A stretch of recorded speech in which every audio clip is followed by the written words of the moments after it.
Welcome, everyone. This is our 9th episode of Header Footer Presents. In this episode, we will talk about video games and are they art? But first, let's talk about Header Footer Gallery and the New Media Caucus. Header Footer Gallery is part of the New Media Caucus and is dedicated to promoting the creative output of our members by situating their work in thoughtfully curated exhibitions that take place across our entire web presence. New Media Caucus is an international nonprofit association formed to promote the development and understanding of new media art. We represent and serve artists, designers, practitioners, historians, theorists, educators, students, and scholars, recognizing new media art to be inherently interdisciplinary, multimodal, and evolving. We support and advance the wide range of inquiry to catalyze further evolution of the field. The New Media Caucus is committed to extending and sustaining the diversity of our community, board, and membership to promote an environment of equality, inclusion, and respect for difference. We prioritize inclusion as an ongoing collaborative process of growth that we continually address, both within the caucus and in our field. With all that said, let's go into the question: are video games art? You want to take this first, Connie? Sure. So I don't know how many times you've been asked this question. I know I've been asked a fair bit as like an educator, but also I did a section about this in my digital art history class, and it became a really heated debate, which was very rewarding, very interesting too. So for this, I wanted to show first some takes on whether video games are art. Right. And so we have one of them is by Jack Kroll, actually, and he talks about emotion engine. I don't think so. And in this particular case, this is an article that discusses whether games can be fun and rewarding in many ways, he says, but they can't transmit the emotional complexity that is at root of art. And he says, I know, right? Sorry. And he says, continuing, even the most advanced games lack the shimmering web of nuances that make human life different from mechanical processes. So I'm also going to show you just two other ones that also discuss sort of this debate, right? They're on polar opposite sides, whether video games are art or they're not. The second one is by Chris Melosinos, and he discusses video games are one of the most important art forms in history, he says. Melosinos is actually the person that helped curate the Art of the Video Games exhibit in the Smithsonian. And I believe this happened in 2012. But he says something really interesting as well. He says technology has expanded the canvas upon which artists are able to paint and tell their stories. An art form that has only existed in the digital space, video games are truly a collision of art and science, right? And he also goes on to say, among other many things, right, that video games, we find three distinct voices: the creator, the game, and the player. And then he says those who play a game are following the story of the author and are bound by the constructs of the rules, but based on the choices they make, the experience can be completely personal and very different as well, right?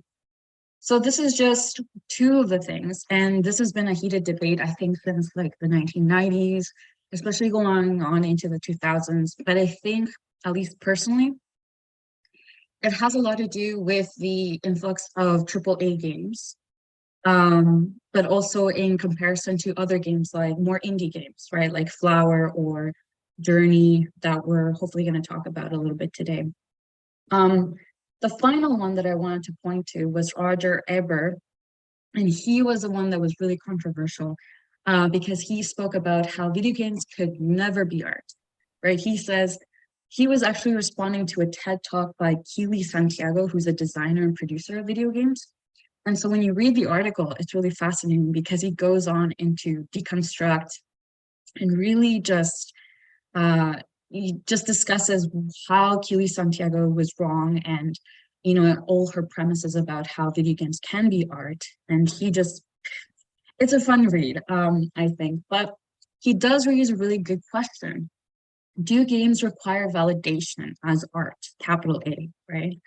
That's another thing that I wanted to ask as well. And I think is really important in this discussion because do video games need to be validated as art? But also, does that also imply that we need to change our concept of what art is? And that's going to be a later question that we're going to get to as well. But I want to see what you're thinking as well. Okay, so first, the first one, that's very much R.G. Collingwood, and this is whole like principles of art and the expression of emotion in art, right? I don't know if you're familiar with Collingwood, like in the 1800s, late 1800s, but that's very much like, oh well, can the work express emotions? Can it express this very specific emotion? And it's like, okay, first of all, yes. But the point is, these like this is again modern arts discourse all over again. Like, are we going to be formalists? Are we going to go with the emotion, the context? Like, I'm more of a Wittgensteinian. Like, it looks like art did it. It's hard. Like, let's stop. But anyhow, Roger Ebert in particular is like, one of the worst parts of that article is that he's like, oh, I never played a video game. It's like, okay. Then why are we having this conversation? Why are you having this conversation? Exactly. And the thing is, he is in film, one of those art forms that has had to fight tooth and nail to be recognized or so. So that very question of do video games need validation? Well, you certainly thought your art form did. And I think this happens because of a problem in framing. So, and it goes to film.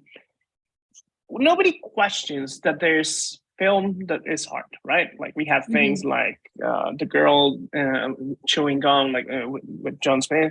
We have the like Potemkin. We have Citizen Kane, all that. But at the same time, nobody questions that Transformers is not art, right? Like film is one of these things where like art exists on both ends of it. Like there's art and there's like this very hyper commercial thing. Video games are the same way. Like there's very commercial video games like Call of Duty and things like that. Nobody would call art. They contain art. They contain the work of artists, but it's not art, right? At the same time, we have things like Spec Ops: The Line. And I'm using this example very specifically because it's also a shooter, but that is art. It has a message. It has a point. It meets every single requirement you might require of a film to be art, and adds into it a layer of interactivity. But the thing is, because I wrote my first dissertation, my second dissertation on this very subject, so I kind of have skin in the game. So I think the best thing I've heard said about video games, and it wasn't just about video games, but it was in a discussion of aesthetics, and I can't remember who it was, but they say art, whether it's good or bad, is still art. The adjective doesn't change the fact that it's art, right?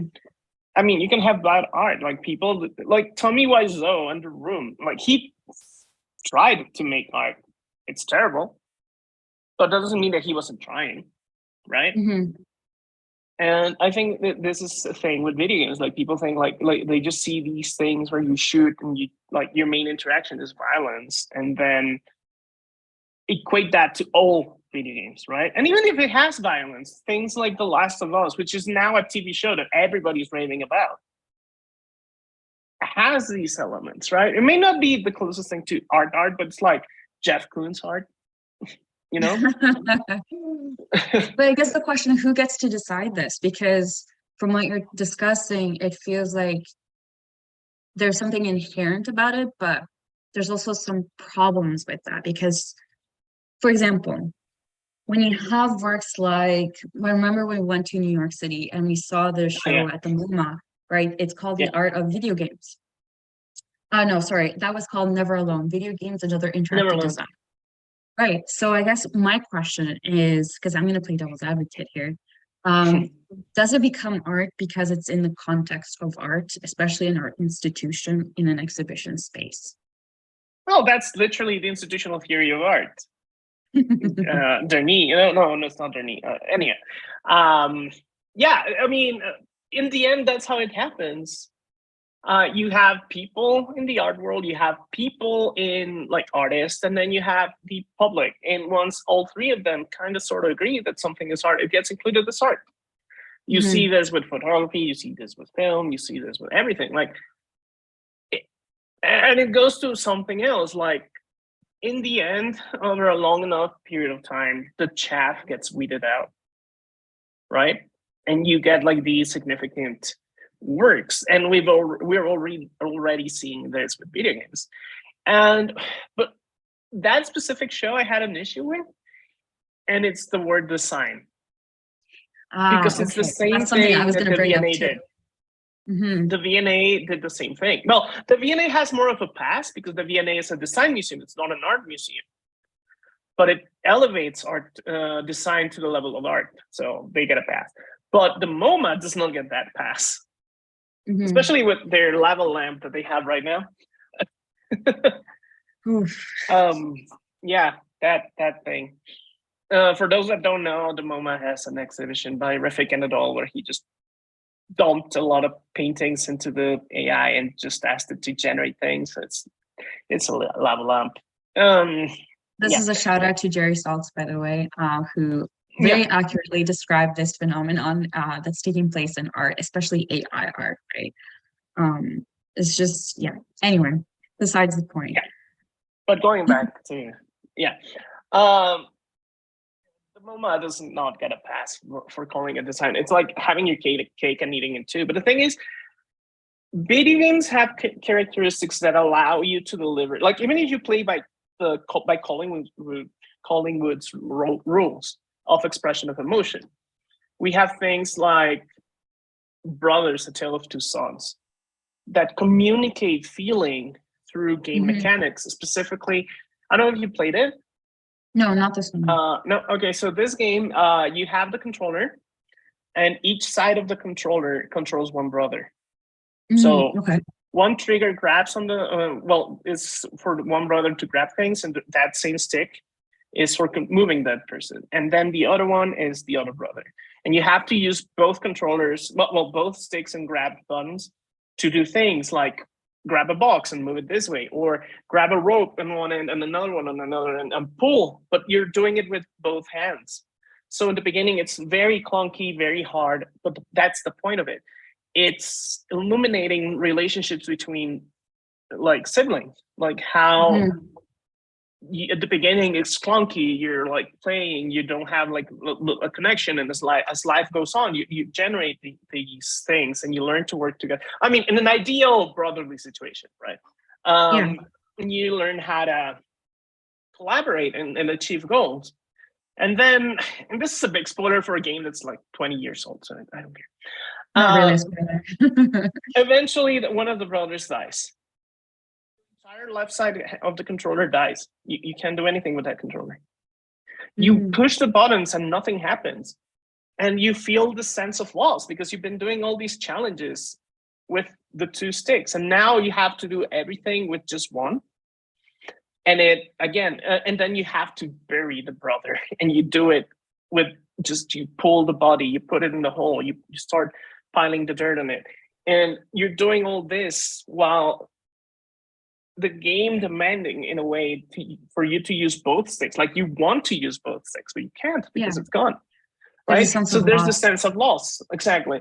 And then by the end, the little brother has hydrophobia. So he has to cross a river and he can't. And every time you get close to the river, the little brother goes no.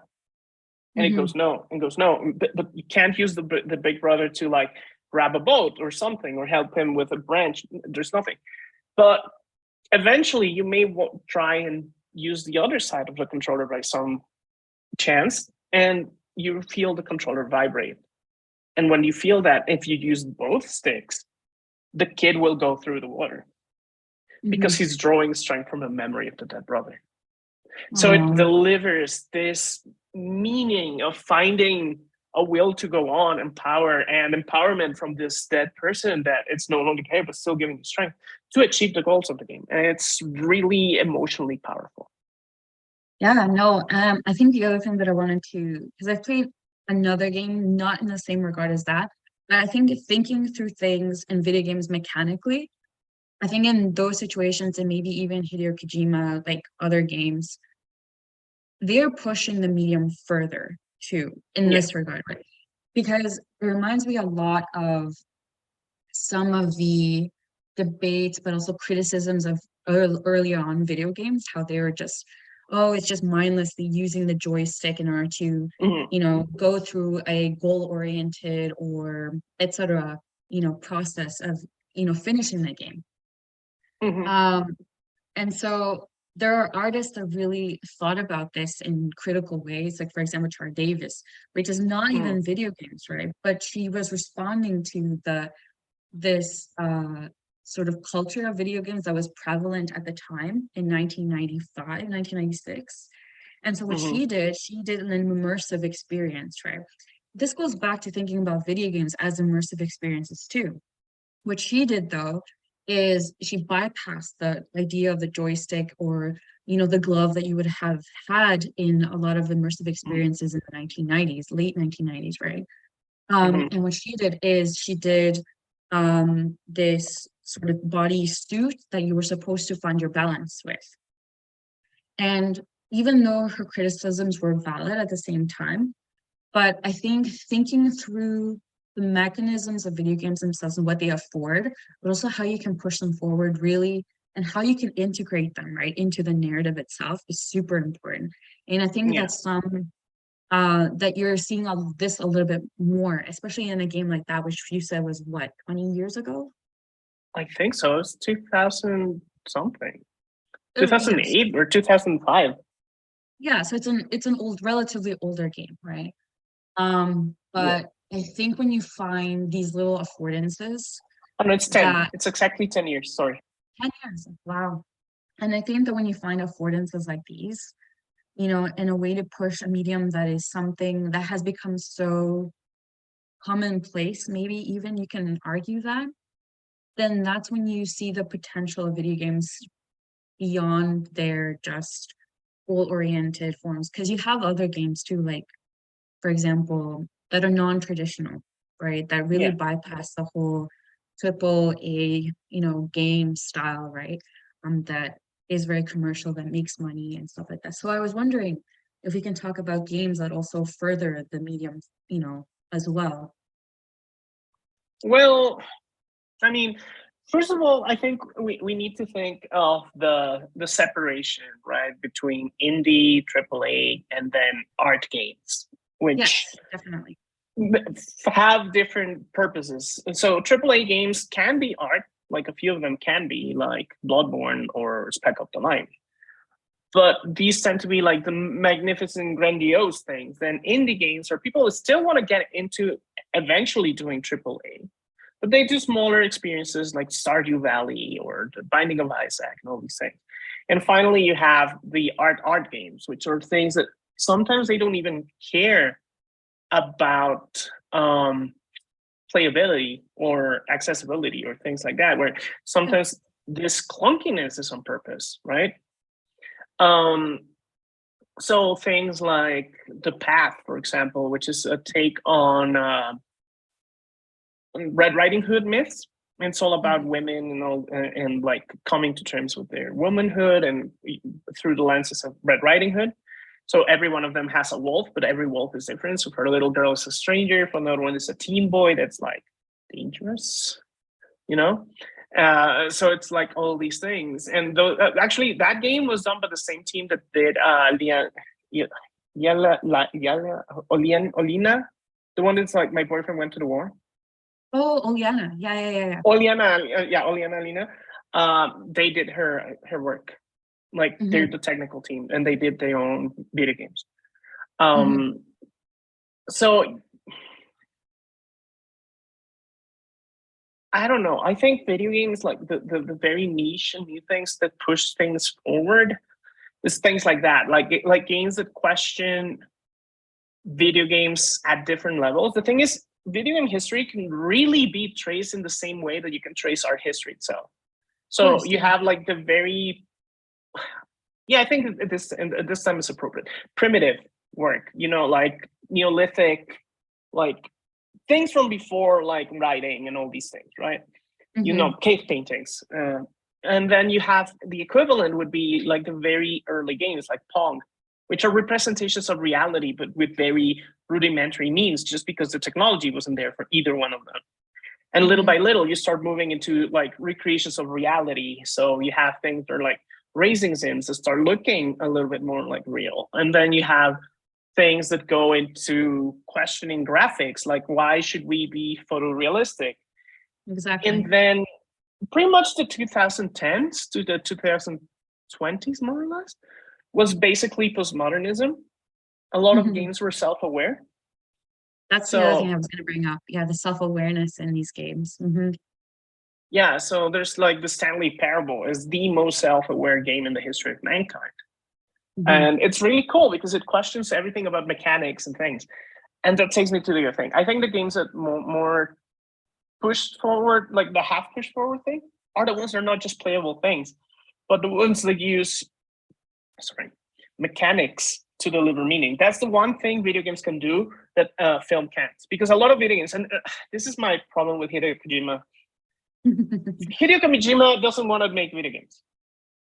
He wants to make movies, and then he just sticks something playable so he can get away with being allowed to do what he wants. I mean, for example, what was it? Metal Gear Solid 4, the ending is an hour, 2 hours. After you fought the last boss, you have 2 hours of watching a movie. So Hideo Kojima doesn't want to make video games. Yeah, it's a movie. I mean, several movies just stuck all in a trench coat and pretending to be a video game. So I think things that deliver more meaning through gameplay are better. I mean, the stair scene in Metal Gear Solid 3 actually achieves that. You have this very tense fight with someone, and then you just climb this ladder for like half an hour. But in specifically games that do this, Tales Brothers, A Tale of Two Sons, then there's Bloodborne, even though it's a very like cliche thing if you think about it, but the way, well, the whole Dark Souls, Elden Ring, Bloodborne series uses difficulty as, I don't want to say moralizing, but it's like this idea that pain and suffering through things will better you in a way. That's their take on things. I don't know if it's moralizing, but it's the best word I can think of right now. But yeah, so that game, things like what Pippin Bar does, like Pippin Bar is the master of taking Marina Abramovich's the work of Marina Abramovich and her late work, because there's been like this discussion that her work in the last few decades has been more of a parody of herself.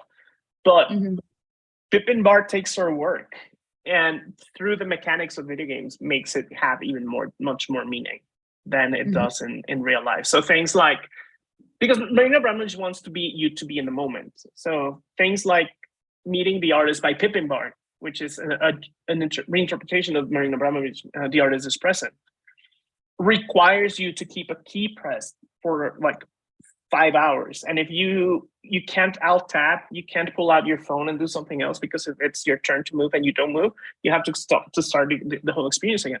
So that forces you more to be in the moment than any mental exercise Marina Abramovich has ever done. So I wonder, mechanics are super important. And I think the creative way of using them to further the narrative or even elicit emotion and all these different things like pain, suffering, etc., right, are super critical. But I guess one of my other questions is,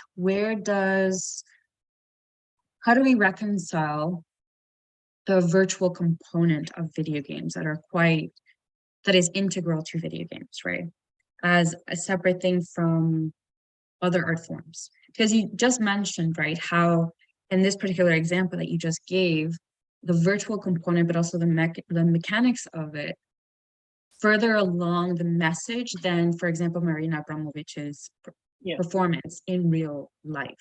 So I was curious what you thought about that. I think we got so lost. I think I got so lost on the virtuality of worlds and video games, and I don't think we treat virtual spaces any different anymore than we treat physical spaces. They have their own social rules, they have their own physics, but in terms of how we interact with them, people have really stopped separating these identities. I mean, especially with the pandemic, look, everything was done online. Now, and there's children whose whole interaction with the world is through virtuality in a way, or remoteness. I think remoteness is a better description of the thing. Okay. But so take something like Minecraft. Like, yeah, okay, it's a virtual world, but what you're doing is you're building. You're existing within this space. You have a body, you're embodied. You can exert force on it. Yeah, it's just a different kind of body, but you're still embodied.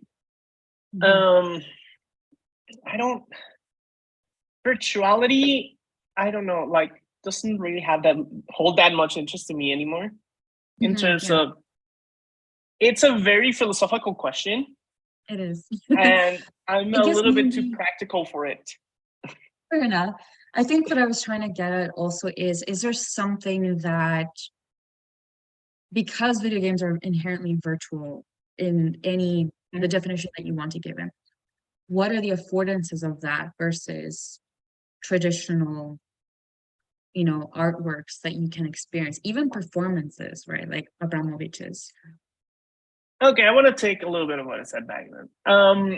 So VR, I just remember one that is actually like VR. VR can be so bad and so good. Like some VR is like literally 3D movies. Like, well, not even 3D movies, 360 movies. Like it's a movie that's around. That, I mean, it is art. There's some really good ones, but it's not like video gamey in a way. But one of the things that VR can do is give you another body. And I think that is where it's worth it. Like that's that ability to inhabit other people's or other beings' bodies is the thing. I don't know if that helps with the answer that you're looking for. I think it raises but I wasn't necessarily looking for anything. I was just putting it out there, but I think that raises my misunderstanding. No. I think that also raises a couple of issues. There was a work that I just realized it was in the back of my mind, and I forget the name of it, but like we can do a search on it later. It was presented at the Whitney Biennial, I believe. Okay. And this was a couple of years ago, and I went to see it, and it was a VR piece. And the VR piece, once you put the VR headset on, you play, you embody a person who beats up another individual. I know which one you're talking about. You know which one I'm talking about? Yeah. Yeah, exactly. And so I don't remember if you necessarily kill that person, but you beat them up almost to a pulp. Right. Yeah, I thought you were like a spectator. No. No, you were. Oh. Yeah, and it was so visceral, when I encountered this work. But also the question of inhabiting other different, like, there is potential there. And I always see these ideas, these video games and the affordances as potentials to do something, right? To further something, to comment on something, to be self-aware about something, etc. I know that in the past, in very earlier video VR games and stuff like that. Yeah. One of the problems is the inability or the neutrality or the assumed identity of the VR body that you inhabited, which generally was white, actually. And so there was a lot of discourses and scholarship that came up from that, right? This idea of passing, which is very, that's something that you can read about in Lisa Nakamura's works on the internet and cyber types and all that stuff too. So that is one of my problems with some VR works, especially earlier ones, right? There is an assumed identity that you inhabit. But other ones where you inhabit other creatures, other things, I think there's more potential in that too. So, okay, so first of all, the piece you were talking about is Jordan Wolfson's Real Violence. Oh, okay, I think that one. Yeah, that's that. Yeah, it's in the Whitney Biennial. I mean, that goes into like Sierra and all his performative works, right? Like how much is too much? What are the limits or the taste in art, right? And that whole embodying and like in it being like cisgender white blah blah blah person. This is something that really annoys me of like academia specifically. It ignores what happened in gaming culture before. How Because so? academia engages with like Second Life, but they don't Yeah. engage with Second Life. They engage with safe spaces that they created within Second Life. If you've ever played Second Life, you know that it's like 90% furry. So and people have been inhabiting different bodies in Second Life. One of the biggest businesses in Second Life is buying your own person. Well, that sounds weird. Your own body. Your own body. Right? You go, you find a creator, and you tell them, like, I want this person to be tall, short, brown, yellow, whatever you want. So there's also this question, like, in video games, in the culture, there's been this whole thing of being yourself and creating your own image, recreating yourself in your own mental image, right? Mhm. And that doesn't happen in art experiences, I've noticed, unless that's the point of the artwork. Mhm. You know what I mean? Like, and you see this in VR chat, for example. Like in VR chat, there's very few white people. You will find blobs. You will find dogs. You will find cat girls. You will find anything but white, like straight people. So I think that's one of the things. And actually, with Harshini, we were talking about this colonization of virtual spaces that's happening with the metaverse, which is Yeah. nothing else than a crypto rebranding of virtual worlds Mhm. and monetized. And there's a gentrification and a colonization of these spaces. And what's the art world is complicit in this. It's creating these curated, sanitized versions of online cultures where you could be queer, you could be a cat, you could be whatever. So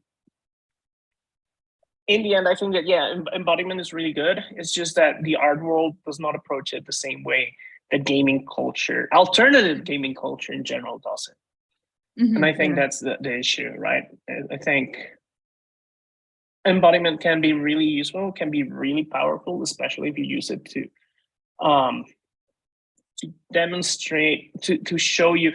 There's a really cool piece called Notes on Blindness. It's based on this writer who was going blind, and he wrote the process of himself going blind. And then when he became fully blind, he kept writing like his experiences, how he heard, what he considered a beautiful day, what he considered a very scary moment. And there's this thing that you can get it on Oculus VR, and it's literally you see through his eyes. So what he says is, sound is what gives me a beautiful day. A windy day lets me see the world around me. The worst time for me is when there's no sound. If it's sunny, still, and quiet, that's the most terrifying thing for a blind person. So that helps you understand how other people perceive the world. And I think that's really useful. Yeah. Whereas some of it is like real violence. I mean, it's good and it makes you complicit in the act. It does. But there's always, and you can choose to stop. Yeah. I think it's one of those, was it for shock and awe type of works as well? Like, what was the intent or the meaning behind it? And it's a much more, to be fair, there's much more to the work than what I just stated, right? Sorry, I got sidetracked. There's much more to that, but I think what you're saying is absolutely true. That in terms of sight, especially because it's something that we, on the one hand, use so much, but also take for granted, right? Oftentimes. But in the example that you gave, I think there could be so much potential for reproducing that, or that experiences in the VR, like you were talking about, right? Yeah. But yeah, so it's complicated. I guess, but that is it's also interesting because the point of like real violence in the artwork is to make you complicit in the act. But it also makes a point that I think we don't talk about, is that you, as the person doing the beating, you can stop at any time. no one nailed the headset to your face. Just like no one makes you exert violence on minorities. The same thing happens with Spec Ops: The Line. Like, you are asked to deploy white phosphorus, which is a war crime, but you don't have to. You can choose not to play the game.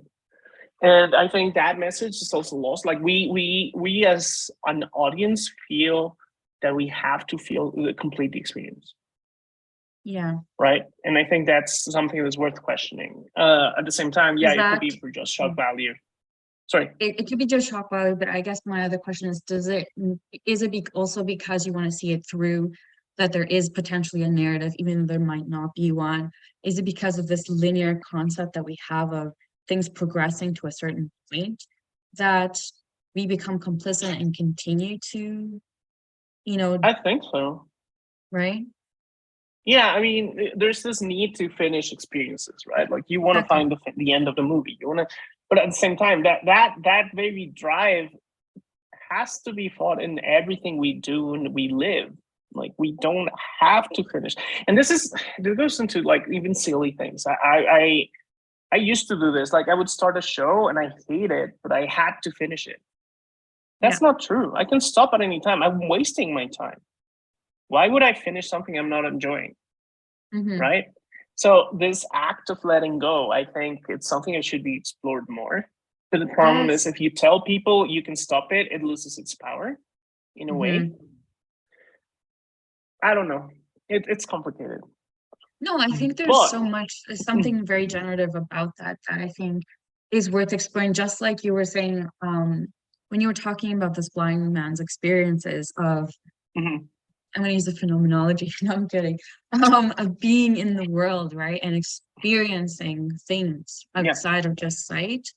That is something really interesting, and I think very generative, because, like I was saying before, we take it for granted, right? Oftentimes we use it all the time.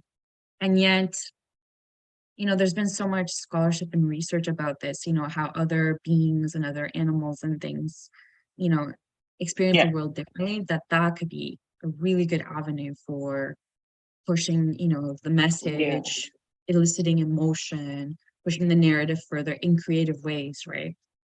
Right. That maybe relies on sound. That maybe just relies on sound, especially in a VR context. And well, I mean, in the VR you see, but you see through the wind. You can actually blow.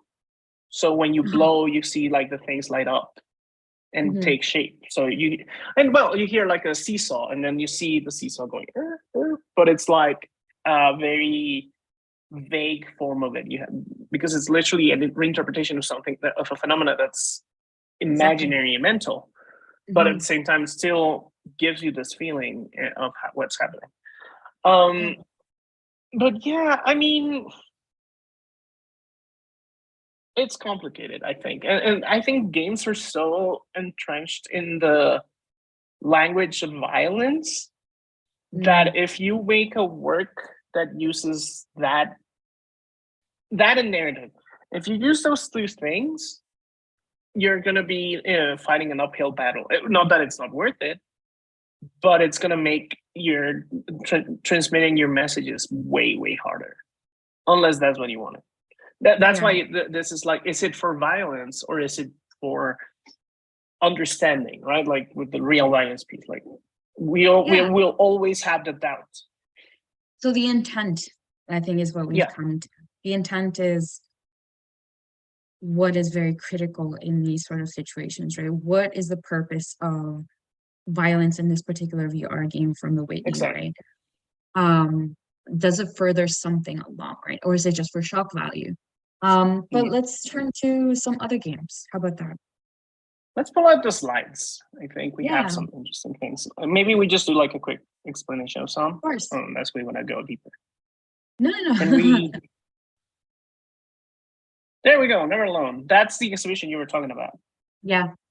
But also that game is crazy. That game is hilarious. As much as I was frustrated, I also enjoyed the narrative that was taking place behind, the things that the man, right, was reciting, or Yeah, I it's encourage very people to Sisyphean. go play it. Yeah. You can download it. It's kind of free, I think. It's on Steam. Mhm. Yeah, this game is really interesting because the point is you're this man in this pot and you're using this hammer to propel yourself upwards. But as you move through the world, you get like these commentary that's like very self-aware. This is part of those postmodern games I was talking about. Yeah. It was really fun. I highly recommend. I can't remember the name, but yeah. Show us the next one. Yeah. So this is Brothers. It's a very beautiful game. This is by Josep Fares. He is I think he's Swedish. He's a Swedish filmmaker. And he was like, film is not enough for what I want to do. And then he made this game. And yeah, no, I highly recommend it. This is Bloodborne. This is a very HP Lovecrafty game where the thing is very interesting in terms of how. Sorry about that. The game is very difficult, but there's this whole thing about power structures and how religion deals with things and how belief systems can create these things, because this is a priest. That thing is a priest that was so into his faith that he was blinded by the negative things he was doing, and he become literally. It's very literal. Like people become the monsters. But at the same time, there's the hunter who's you get to this world and you have nothing to do. You don't know why you're there. You're looking for a cure, and it's the blood. And this game is so intense about blood and menstruation. Like there's this thing with the disciples of menses, right? Like menstrual. The blood you consume has sperms in it. The main villain, if you can call it that, the biggest person in the story is called Queen Yarnam, and she literally is wearing this wedding dress. She's shackled, and her stomach is bleeding, and you actually like she's had her fetus ripped out of herself of her womb. And it's very visceral, but at the same time, it's this questioning of all these things, like how structures of power generate through the suffering of women generate their power. So it's So I have really a question interesting. now. This brings me to a thought. I had a student of mine who wrote their final paper for a class that I was doing on chainmail bikini. This idea of the armor, that female heroes or etc., wear, and how they're ridiculous in comparison to male armor. And that brings me to this idea of like, have female characters, in your opinion, come further along in terms of representation and power and growth, etc.? Some have. Somehow. And some of it is very funny because it's been, well, not funny, but it's become because of game necessities, specifically in the game you have in the background, like Overwatch. A lot of the female characters, because they can't all be live pixie like women, because then you wouldn't be able to tell, oh, this one is Tracer, she does this. Oh, this is Brigitte, she does this. They created a variety, by necessity, they created a variety of body shapes. So Brigitte, who's like the female counterpart of the guy you have in the background, who's Reinhardt, she's her student, I think. Like her squire, more like it. Like she's becoming one of like him. She has a far bigger body build than Tracer, who's this tiny little wife of a female character that teleports all around the place. So their body shapes communicate their game mechanics. So there's also a lot of controversy because they literally invented a diversity matrix. So they have like female, trans, so and so. This is Blizzard. Blizzard is a very questionable company. But yeah, so this is one of those things. If you go back to Bloodborne, okay, on the slides. Anyway, the character, the hunter, that's a female hunter.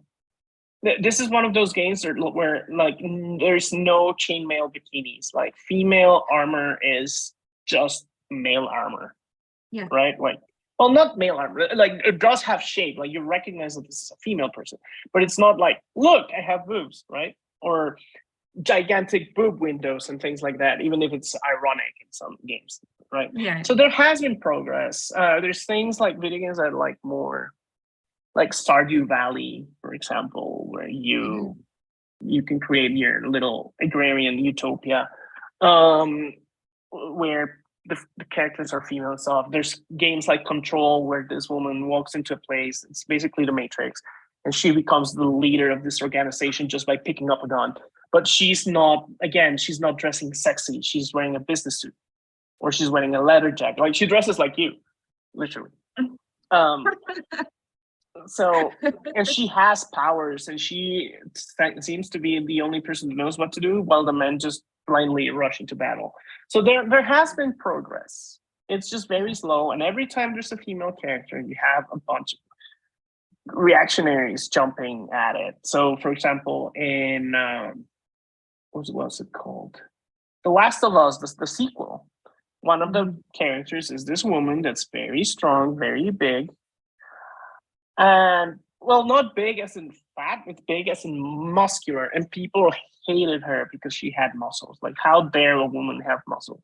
How dare a woman be able to beat a 55-year-old man, when the 50-year-old man clearly is stronger and faster and better than a 20-year-old that's been weightlifting her whole life? It makes no sense. But like, people, like, video games are like that, right? Then we have games like Destiny 2, which is a shooter. It's not art at all. But that game is the equivalent of walking into a gay bar. Like, so many of the main characters are queer, trans, in gay relationships, and it's done in this very subtle way. Like, it's not like, look, I'm queer, right? And they don't fall into the tropes of killing all your queers. So there's these two warriors. They're very famous. They're legendary. They're legends in the world. Like Saint 14, who's a Titan, who's like a tank like Reinhardt. And then there's Osiris, who's a warlock, and they both search for, well, one just fights, the other one searches for mysteries and secrets in the world. And they are a couple. And you just find out because Osiris puts every person on the planet at risk just to save Saint 14. But that turns out to be a good thing because Saint 14 helps. Anyway, so there's all these things where, like, the narratives are very... they don't fall into the tropes. Oh, they're fabulous, they're people who happen to like people of the same sex, or who present themselves as a different gender, or things like that. It's much more fluid. Yeah, right. Nuanced, fluid, exactly. More nuanced, exactly.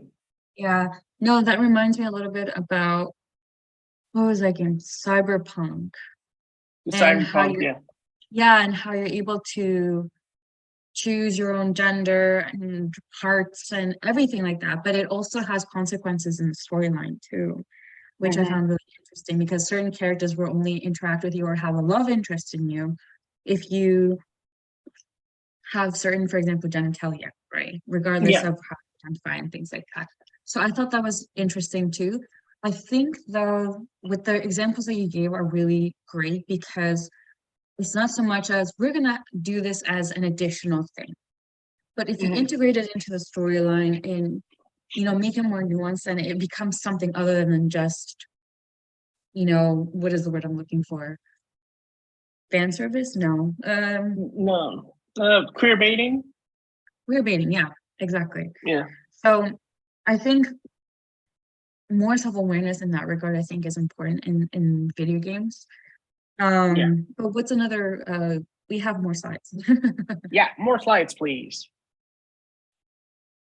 Oh yeah, Harshini mentioned Metroid Prime too. Yeah, Metroid, Samus has always been like this strong character, even though like the whole point of the first game was beating it at hard difficulty, so she would take off more clothes. Yeah. So this is Spec Ops: The Line, and that's your main character, and that's Dubai after like this apocalyptic sandstorm that's happening in that world.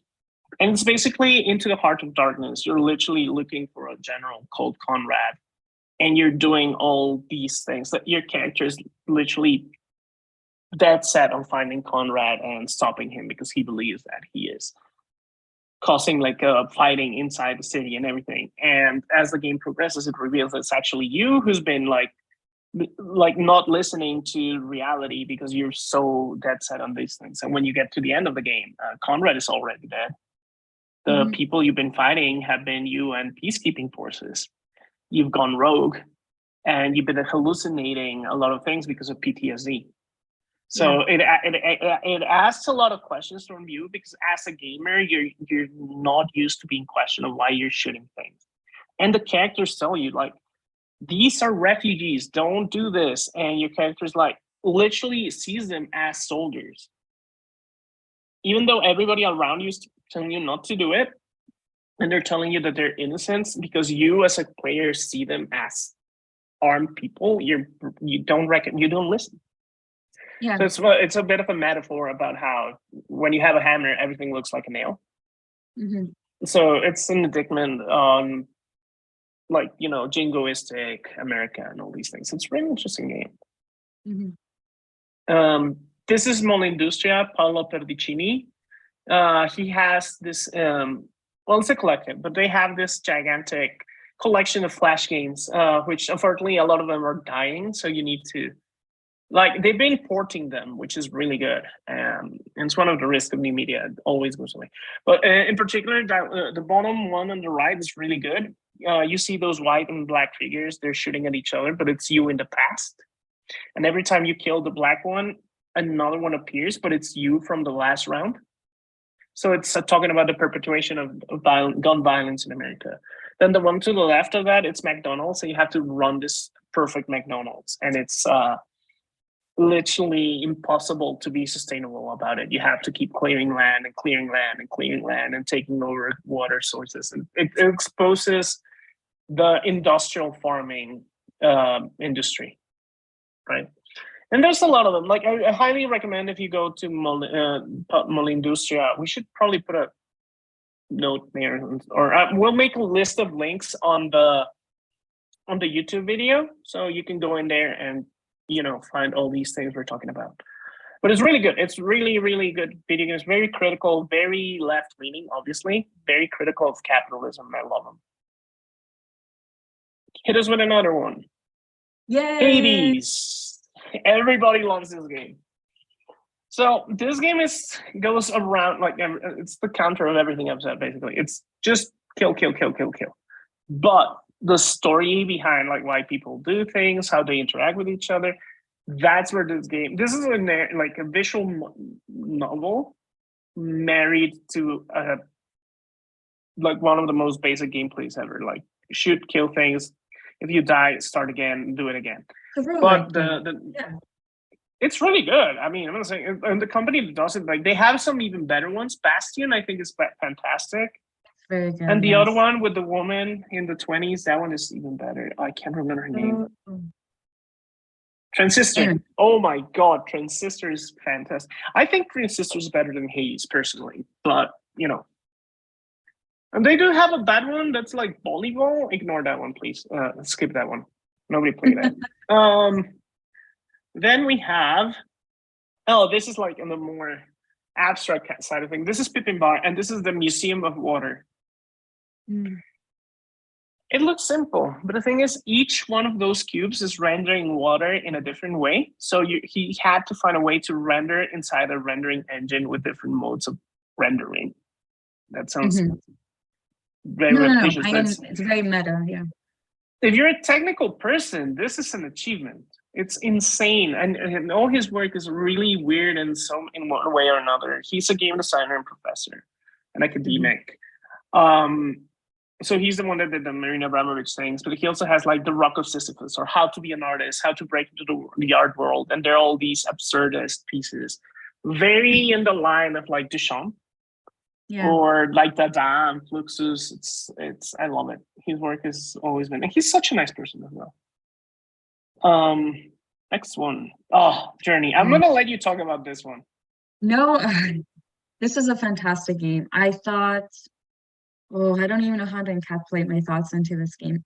It's beautiful, first of all. Yeah. The narrative, the way that you communicate with other beings, I'm gonna call them beings in the game, is also quite fascinating. And it's not something that I see very often, right? I'm trying to remember the narrative itself of the game. Do you mind?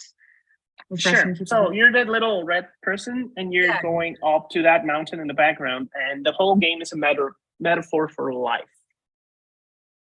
because the game is multiplayer, but you don't choose whom to play or when you play with someone. So when you play the game, it's like 2 hours long. It should be consumed in 2 hours. It should not be like paused and then go to do something else. Mhm. As you move through the world, you will run into people, and these people, like literal people, will help you or hinder you or not do anything. And sometimes one person will stick to you, well, with you for the whole journey. That's why it's called journey. And sometimes they won't. And it's a metaphor for, it's very obvious, but it's a very beautiful metaphor of people that come into your life, and some of them will stick forever. Someone will come in for a second, be there, do nothing, and then leave. So as you get older, this game gets more meaning. And in the end, you die, and then you're reborn, or, well, The cycle continues, right? The cycle continues, yeah. The cycle continues. No, that reminds me, actually, I wanted to insert Breath of the Wild. Only because I found that what I like about it is that it's an open world game, right? But also your objectives, you can see them in the horizon line type, thing, right? Yeah. And so but the ability to go and experience the world as you want, that is very liberating, I find, which you do find in some open world games, fine. But there are also some linear storyline in quests that you have to do and all that stuff. But it's also quite beautiful the way that it's rendered. I really appreciated that game a fair bit. We didn't add the clip or screenshot of it, but I thought I'd make mention of it as well. I don't know how you feel about Breath of the Wild. I have a very thank you. relationship with Zelda games. Oh, fantastic! I have a very bad relationship with Zelda games. I actually played the first one when it came out. Like, I was like the perfect age for it, but I never found the joy in them. And then once we got to Majora's Mask and the damn moon, I hate games that pressure me with time limits. Oh, I see. So it's like that last game, that was like, I played it for 2 seconds, and it's like the moon is getting closer, and if you don't complete everything, you're gonna die. It's like, no, I can't do this. My mind cannot handle that much stress. So I know the game, and also this one just grinds my gears because of the stick mechanic, the weapons mechanic, that everything breaks. Yeah, that is like, it's also based on climate, the things that you're supposed to wear and all that when you travel through different if it's areas too cold. Yeah, exactly. I mean, I appreciate it as an effort, and it's something that is very artistic and all that. I just don't like it. It's not a game for me. I mean, I appreciate some people will love it, absolutely love it. I am not one of those people. No Zelda game has captured my imagination or interest. You're lost. I don't know. But that brings me to a question, actually, prior to this slide. So you were talking a fair bit about how, you interact with games in a particular sitting, and some games do not require for you to spend so much time on it, right? Mm-hmm. Yet there are other games that really extend time in, prolong it in a very interesting way, in different ways, right? Yeah. If we go back to the question of, whether, video games are art, I think we've established that we do think that they are art, right? But maybe the better, more interesting question is, what do video games do, as a medium that other things can't? And I think for me, it really, it breaks with the whole YQ scenario that I'm not going to get into. But the other thing about it is that this idea of duration, which I found very specific to movies and cinema as well, especially the older cinematic movies, right? That there's this element of time that you get to experience something in a fixed amount of time, right? That is so specific to video games that I absolutely enjoy.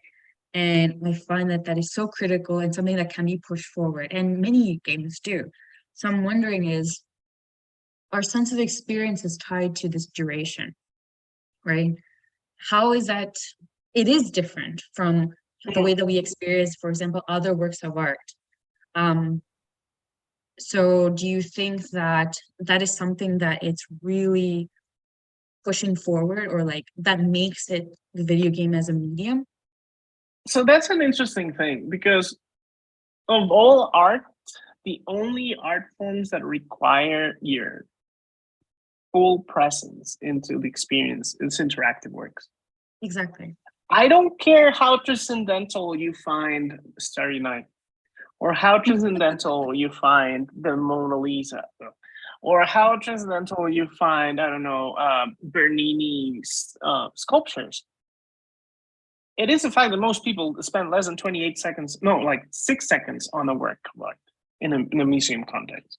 If you go to the movies, let's pretend you're going into a film, like art film showing at a university like NYU or something, and there's this very transcendental French film, very stereotypical answer, right?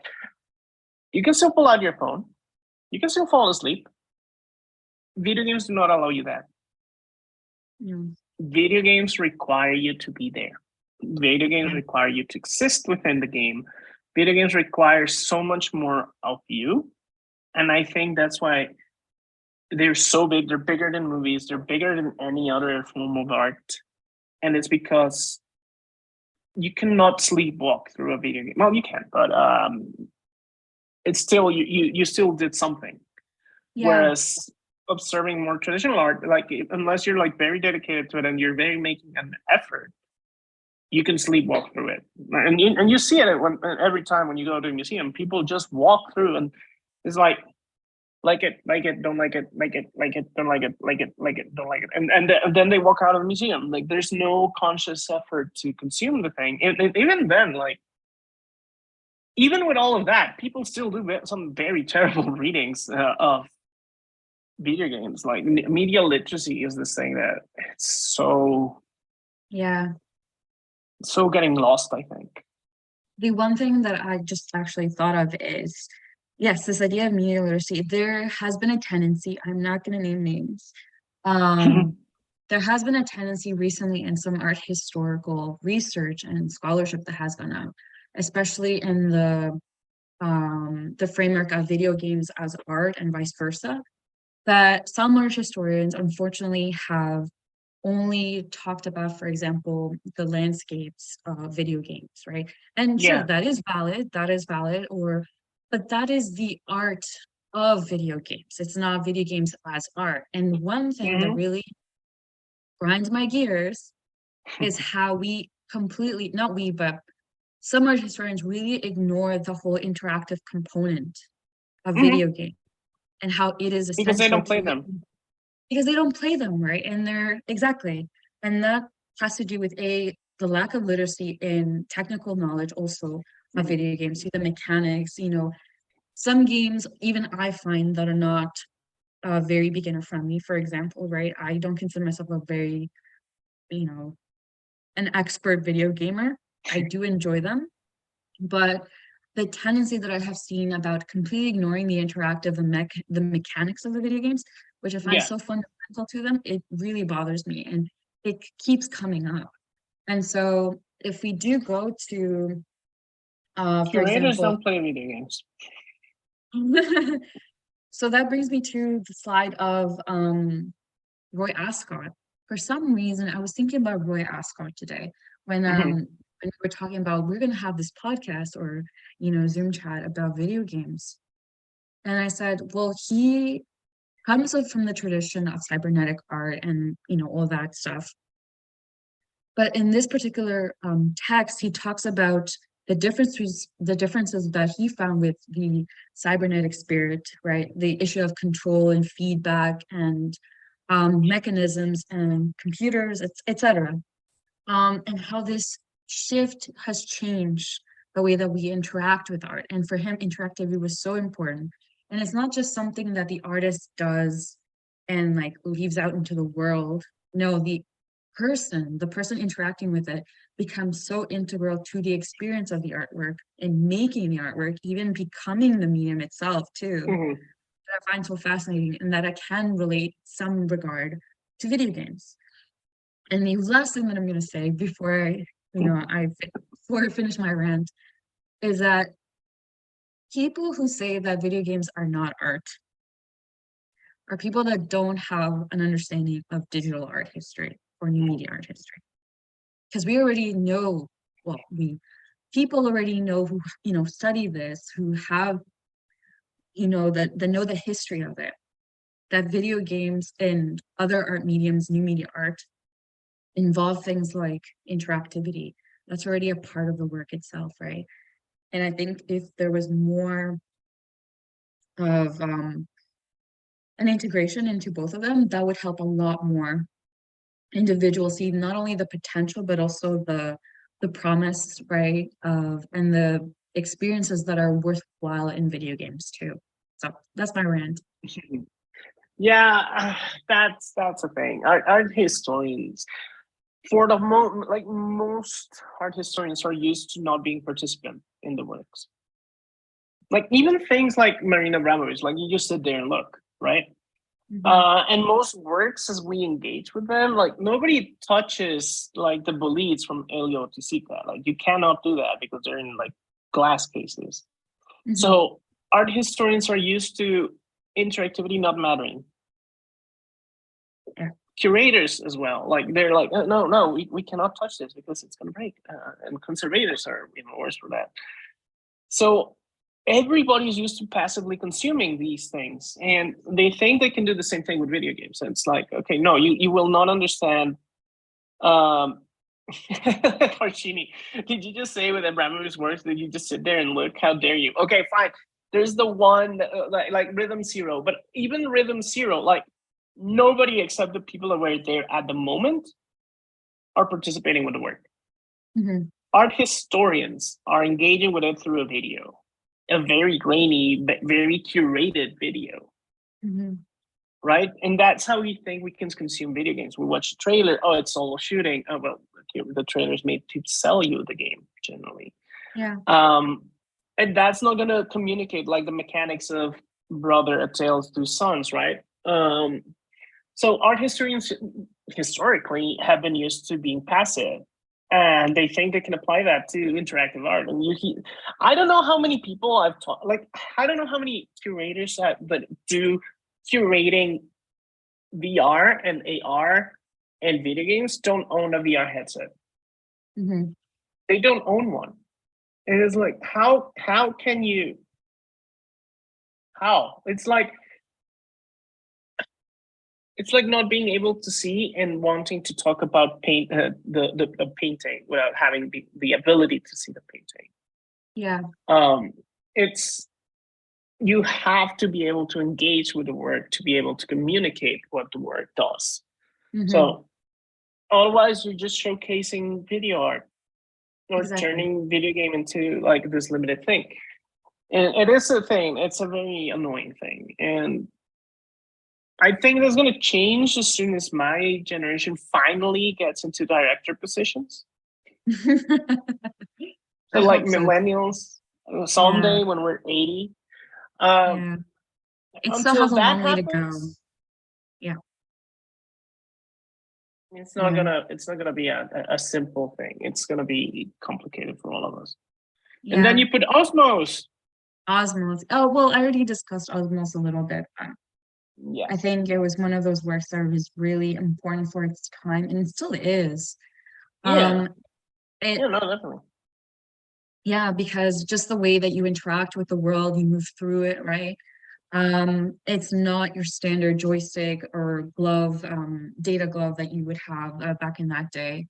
I related very well to video games, especially, right? Because she was also commenting on them. But the one thing I just remembered also is that, so I went to Washington and I went to the Hirshhorn Museum. Yeah. And there was a work by Sandra Perry, who's fantastic, right? Yeah. And it was one of the works whose name is Forget, but it's where you go into the pedaling bike, for exercise. What are those called? Yeah. Oh my gosh. Elliptical. Tandem. No, elliptical, no?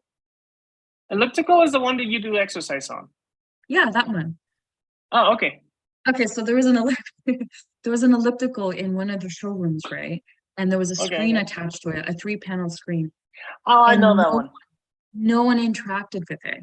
And so I went, right, and did my thing and I engaged with the work. But I think as much as art historians still have that concept of, I am a spectator, I am looking at a work of art visually and whatever, and only that,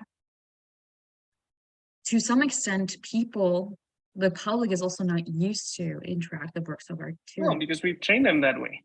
We've trained them that way, exactly. So I think that, to sum it up, for me at least, in order for us to accept other people, to accept that video games are art, we need to reconsider our definition of art and how it's changed. But this is Of not course. something that has recently changed. This has changed since, and with the help of digital and new media artworks, right? Of course. They have already been the vanguard, like they've already been pioneers in really challenging all these different conceptions of what art is and what can be or cannot be, and what an artist is even. I think the problem is more structural to the museum itself, like the way museums market themselves, because there is already a place where video games are exhibited and people use them. It's called an arcade. It's called an arcade. Like the problem has been solved. Like E3, it's not an arcade, but E3 is a showcase of video games. The Electronic Entertainment Expo in Las Vegas, I think it is. They show video games every single year. This is not a mystery. The thing is, as curators, historians, exhibition designers, we're not looking outside of the art world for something that existed before. Like in other contexts, it's just a matter of cross-pollinating, of really engage in interdisciplinary work, because generally that becomes just like, oh, we hired someone. Right? It's not understanding, it's not interdisciplinary, it's not cross-disciplinary. We need that. We need to set the context and say, you know what, this space is for play and for engagement and for. I think the VNA did that really well with Serious Game. No, that's not Serious Games. Baron Graham. What was, I can't remember the name for. It was the one in the VNA in Dundee and in London. That one, you could actually play a lot of the games. Some of them couldn't be. And it makes sense that you can't play all the games. Yeah. But what was, and what in the MoMA did, like you could play a lot of the games. It's doable and people understand it. It's just the way you frame them. Exactly. Yes, I agree with that. I think that's the biggest challenge. I mean, but anyhow. The problem with Sandra Perry's is, no, that's fine. I think the problem now, rethinking and reflecting on it, with Sandra Perry's was that it was full in a gallery with other 2D works, right? So it became this thing where like, I don't know what I'm supposed to do. You become incapacitated somewhere, right? Oh yeah, absolutely. It was a very weird experience. And I think you're absolutely right. The way that you frame the works themselves are super critical and important. Too, so. I literally just taught a class about that 2 days ago at Watford in South Carolina. It was like literally telling, like, when you have interactive works, do not put them next to like non-interactive works, or you're gonna have trouble. Yeah. Interactive works, all, like, if you go into space and the works are interactive, all of them should be. Ideally. Otherwise, you have to be very, very, very, very careful how you label things. Yeah. And you will need to do please touch or do not touch. Make it very obvious that some things are not playable, maybe encase them in plexiglass. I don't know, do something to separate them. But in general, if you have interactive works, they should all be interactable, or you're going to run into trouble that people won't use it, or they will break something, one or two. But yeah, so I think we've gone a little bit over time. And I'm pretty sure some of you want to get lunch. I do. It's kind of late here.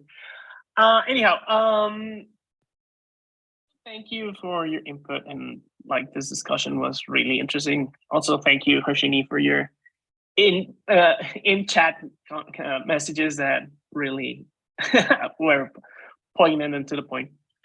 So yeah, I think we both agree video games can be art. Not all video games are art. I think that's the big disclaimer here.